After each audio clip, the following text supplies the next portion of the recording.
Halo semuanya, kembali lagi dengan saya di Learning Journal ke-12. Ya, perkenalkan seperti biasa, nama saya Sulistiawati dengan NIM 2213400028. Nah, di sini seperti biasanya saya akan mengulas pada pembahasan dari mata kuliah Public Speaking yang dipresentasikan di kemarin, yaitu tentang persamaan dan perbedaan ceramah dan motivasi serta praktik penyusun pesan, bahasa, motivasi dan persuasi. Oke, di kemarin itu yaitu di presentatori yang anggotanya itu ada Iin, ada Nisa, ada Hamimah, ada Sisil, ada Viandini, ada Meli, dan terakhir yaitu Mai. Nah, di pembahasan ini yaitu dalam artian ceramah dan motivasi. Nah, keduanya itu kan seperti apa ya, hampir sama gitu, tapi memang dua hal itu berbeda pengertiannya dan tujuannya itu. Nah, jadi apa ya, dijelaskan gitu, ada pengertian dan ada persamaan dan ada perbedaannya gitu ya. Ya, kenapa dibagi menjadi dua? Maksudnya ada dua, ada motivasi, ada ceramah gitu, berarti kan berbeda gitu, mungkin ada sedikit persamaannya. Nah, di dalam ceramah sendiri yaitu ceramah kan seperti dai gitu ya, yaitu menyampaikan pesan atau informasi yang bersifat searah. Nah, tujuannya itu untuk mengajak gitu, itu dari ceramah, dan ceramah itu sama dengan dai gitu ya, sama saja.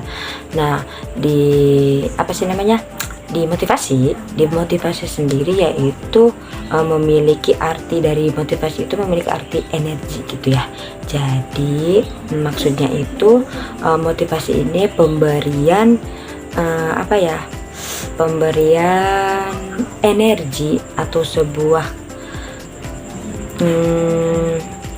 inspirasi gitu untuk seseorang agar bisa dapat membangun kembali.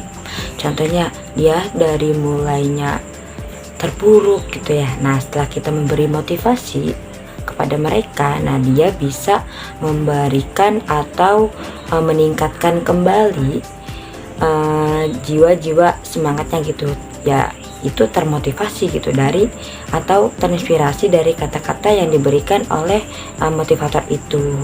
Nah, itu tuh dari perbedaannya.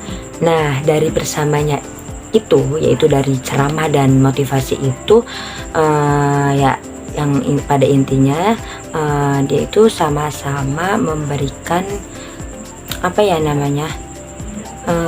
sebuah hal-hal yang berkaitan dengan positif gitu ya dari orang yang menyampaikannya gitu, dan juga tujuannya itu sama-sama untuk mempengaruhi dari audiens tersebut gitu. Itu dari persamaannya.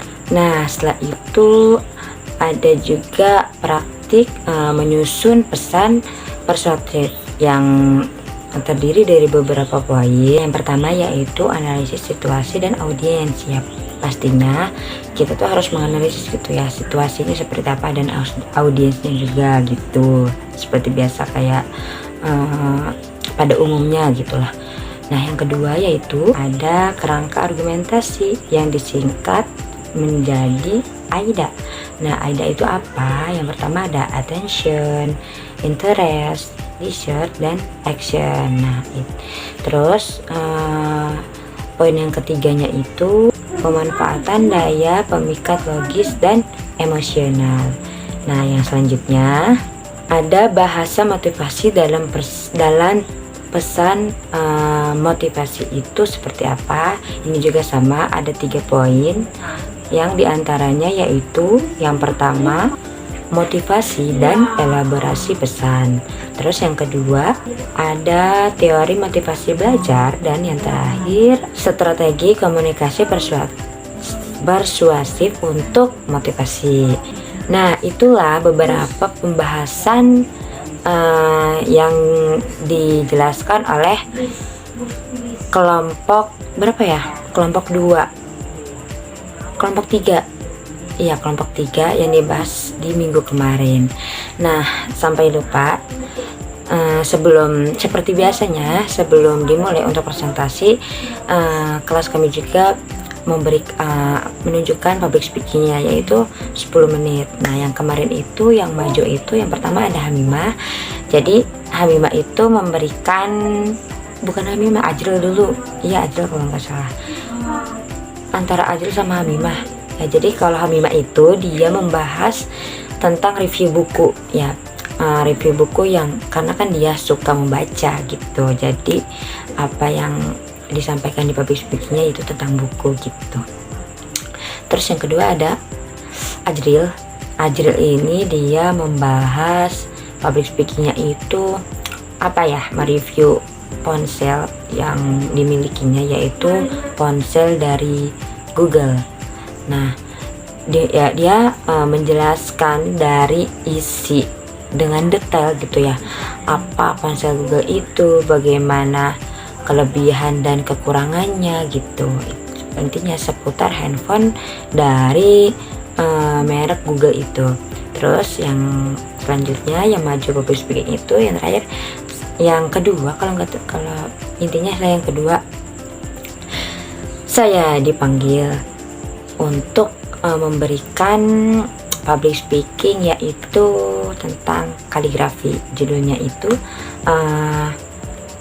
apa sih, mengenal kaligrafi Islami ya.